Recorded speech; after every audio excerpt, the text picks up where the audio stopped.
Nosotros hicimos 3 trabajos con datos de transcriptómica y la idea es un poco sintetizar los resultados de los 3 en una cabeza. Bueno, primero definir qué es el periodo de transición. Es un periodo crítico en la vida de una vaca lechera. Se define como las 3 semanas antes del parto y las 3 posteriores.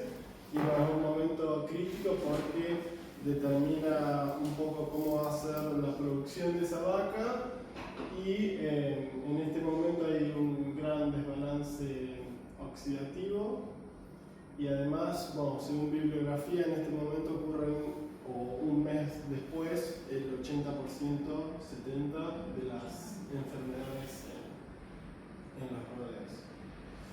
Bueno, y un poco de eso está explicado por este gráfico de Chiovisi y Minuti, que lo que se ve es que alrededor del parto hay una caída en la inmunidad, hay un pico en el estrés oxidativo y en la inflamación, y además las vacas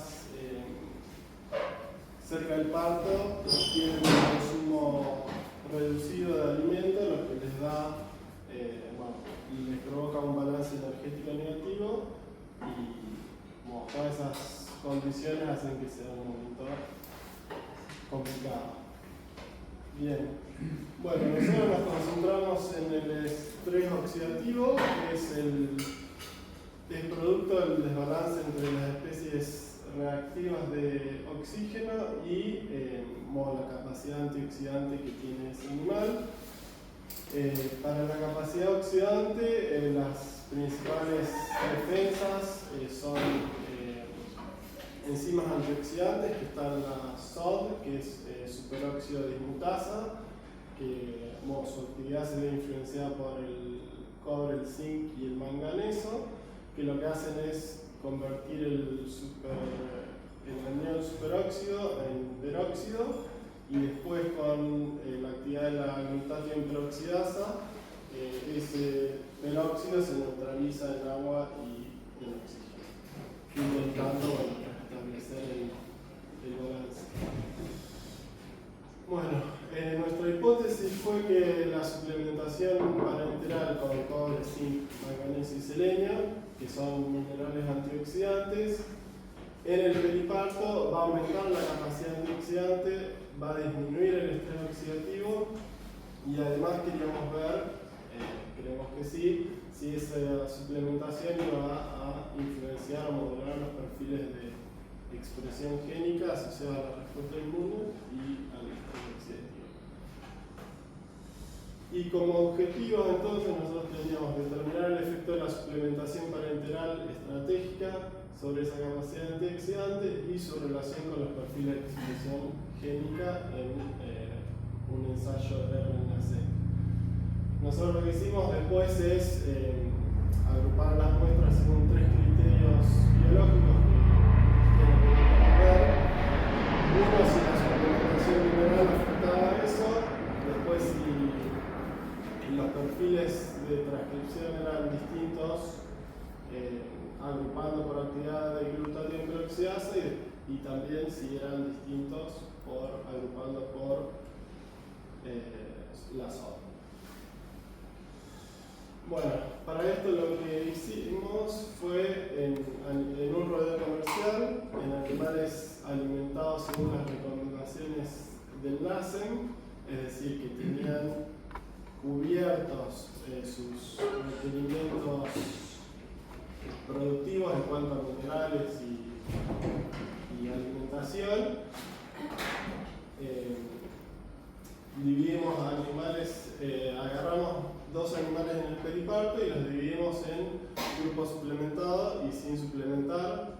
Primero se les dio una suplementación mineral 20 días antes del parto y al momento del parto, y después se recolectó sangre al día 0, al más 4, al más 7 y al más 14 después del parto. Bueno, antes de suplementar, Fran, entonces no les tomaron como para que no. Antes de suplementar, no tomamos. No te escuché bien. ¿Cuántas vacas eran? 12 ¿12 o 2? 12. Ah, Dos, 6 y sí, 6. 6 y 6. Ok. Para transcriptómica con 6 y 6 sería apropiado. Suficiente. Bien, bueno, en cuanto al. Hicimos por un lado una serie de análisis químicos o bioquímicos. Se extrajo la sangre y midimos distintos parámetros. Por un lado la SOD, la actividad de la SOD con el kit Ransom, la actividad de la glutatión hidroxidasa con otro kit, la capacidad antioxidante y la medición de T-bars, que intentan estimar el daño oxidativo por especies reactivas de oxígeno. Y después, como en realidad lo que a nosotros nos importa no es los prooxidantes o los antioxidantes por separado, sino su relación, lo que usamos es el índice de estrés oxidativo, que es una relación entre los T-bars y la capacidad antioxidante total. Y por otro lado, para los ensayos de transcriptómica, bueno, se hizo con la misma sangre, se separó una parte conservada en el RNA later, se hizo la extracción de ARN, se chequea la calidad, después, bueno, se arman las librerías, también se chequea su calidad, se secuenciaron y después, bueno, se mide la calidad de esas secuenciaciones con el FASQC, se alinea eso al genoma de referencia, se obtienen los archivos SAM y BAM, y después finalmente con el análisis bioinformático se obtiene la tabla de conteos de genes, que es lo que nosotros después usamos para hacer el análisis de expresión génica diferencial con el paquete de SEC2 de R, y también usando la Animal Transcription Factor Database, identificamos a ver si dentro de todos esos genes diferencialmente expresados había algún factor o cofactor de transcripción. Y por último, con esos genes diferencialmente expresados, hicimos análisis a ver si había rutas metabólicas o términos GO de ontología génica enriquecidos. Bueno, en cuanto al primer agrupamiento, que eran los 6 animales suplementados y los 6 sin controles, lo que vimos es, con todas las mediciones, es que básicamente había diferencia en el día 0 para la capacidad antioxidante y también en el día 7 significativa, y bueno, esa diferencia después se ve en el índice de estrés oxidativo, que también era significativa, es decir, que los animales que recibían suplementación efectivamente tenían menor estrés, que bueno, es un poco lo que se ve en estos gráficos. El primero es de la capacidad antioxidante, siendo la línea azul el grupo suplementado, que se ve que es mayor en todos los momentos, y en el segundo es el índice de estrés oxidativo, que como se ve que los controles tenían mayor estrés en todo el periodo, o sea, hasta el día más 14, y que después baja, que es un poco lo que se veía en la imagen de Trevisi, que es un pico al parto, o un poco después del parto, y después ya se regulariza. Bueno, de esos, del RNA-seq, lo que habíamos visto en el materiales y métodos, básicamente el chequeo de calidad dieron que todas las muestras tenían alta calidad y que se podía seguir con los pasos siguientes. Después, cuando se hizo el chequeo de la calidad de las secuenciaciones con el FASQC, nos dio que también eran de buena calidad y que básicamente todo a lo largo de la secuencia. Y bueno, como eso estaba bien, se procedió a hacer la tabla de conteo de genes.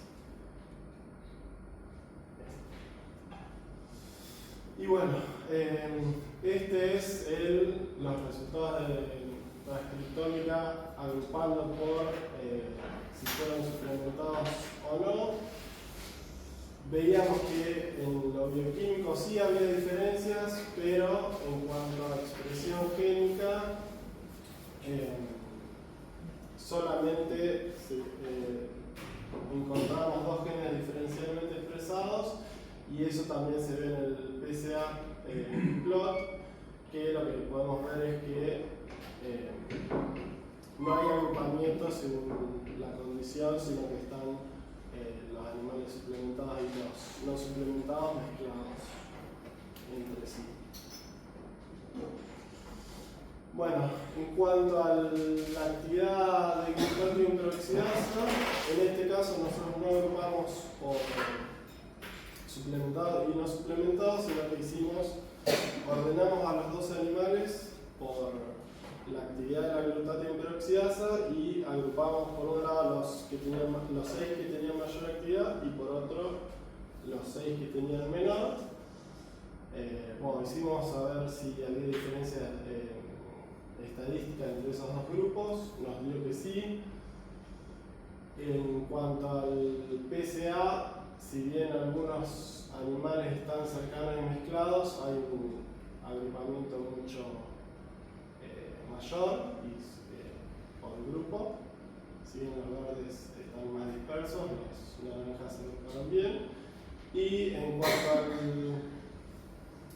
los genes diferencialmente expresados, encontramos que había 127 genes subexpresados en el grupo con baja actividad y 917 con sobreexpresados.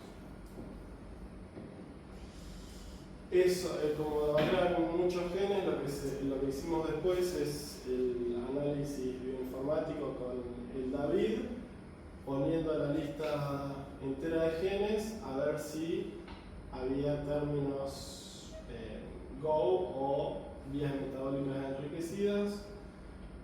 Nos dio que sí, son alrededor de 60 y están relacionadas en su mayoría a cuestiones inflamatorias o inmunes. Como se puede ver acá, que estos son alrededor de 20 términos GO y vías metabólicas que se relacionan entre sí y son el Tumor Necrosis Factor Signaling Pathway, que es una vía metabólica importante y está relacionada a cuestiones inmunes. Bien, bueno, después esos genes, con el análisis del Transcription Factor Database, también quisimos ver cuántos eran factores de transcripción y cuántos cofactores. Y bueno, de los 1000 y pico, 829 eran genes sin acción regulatoria, sobreexpresados, 106 subexpresados, y después vimos que había alrededor de 70 factores de transcripción sobreexpresados y 15 subexpresados, y cofactores de transcripción 34 y 6. Y en SOD, bueno, hicimos lo mismo, pero agrupados según la actividad de esta enzima. Vimos que los grupos eran estadísticamente significativos. El agrupamiento es un poco como en el caso del primer criterio, no se separaron bien los animales según su expresión, o sea, están mezclados. Y en cuanto a genes, bueno, la expresión diferencial que vimos es mucho menor, con 53 genes totales diferencialmente expresados, de los cuales solamente 3 eran factores de transcripción y 2 cofactores. Y bueno, como era bajo el número de genes, cuando hicimos el análisis con el David, no nos dio ni términos GO ni vías KEGG diferencialmente enriquecidas. Bien. Bueno, y un poco recapitulando entonces, según la suplementación general, lo que vimos es que mejora el estado de redox, suplementados tienen menor índice OSI, pero solo había dos genes diferencialmente expresados. Según la actividad de la glutatión, vemos un gran efecto a nivel de expresión génica, con todos estos genes y vías diferencialmente expresadas. Y en cuanto a la SOD, el efecto es moderado, siendo relativamente bajo el número. Y bueno, visto eso, siendo que todos son con las mismas muestras, pero agrupados según diferentes criterios, bueno, un poco la pregunta es ¿por qué en los distintos criterios es tan diferente la expresión génica? Y un poco lo que sacamos o concluimos, es que la glutatión peroxidasa tiene una gran diferencia en la expresión, y esto se debe en parte porque esta enzima se usa como biomarcador de referencia del estatus de selenio, es decir, aquellos animales que tienen mayor actividad de la enzima tendrían mayor cantidad de selenio, y también porque el control de la actividad o la producción de glutatión es vía cotraduccional, ya que el selenio es un componente necesario para la producción de la enzima. Y acá en esta tabla lo que quería mostrar es que básicamente todos los animales están en valores adecuados de selenio, según el criterio. Creo que es más de 140, si tiene más de 140 de esta enzima, es un nivel apropiado, pero bueno, según estos datos habría un nivel más alto que es el óptimo. Y después, en cuanto a la SOD, bueno, creemos que hay poca diferenciación en cuanto a la expresión, porque por un lado el control de esta enzima es post-traduccional, es decir, que se produce independientemente de esto, y el control va a ser después de que se haya producido. Y bueno, la SOD es la primera línea de defensa y es altamente inducible por su sustrato, que es el superanión. Entonces lo que pensamos es que en los dos grupos de animales, independientemente de la actividad, ambos tienen una expresión elevada de estos genes. Entonces, bueno, no hay diferencias entre los dos. Y bueno, después también, a diferencia de la glutatión, con la actividad de esta enzima no se puede estimar tan adecuadamente el estatus de estos minerales, el cobre, el zinc y el manganeso. Bueno, y las conclusiones es que la suplementación, el efecto es principalmente bioquímico, la glutatión tiene una fuerte asociación transcriptómica, la SOD es moderada y bueno, se debe principalmente a que su regulación es post-traduccional, y entonces la respuesta transcriptómica sería específica para cada sistema antioxidante.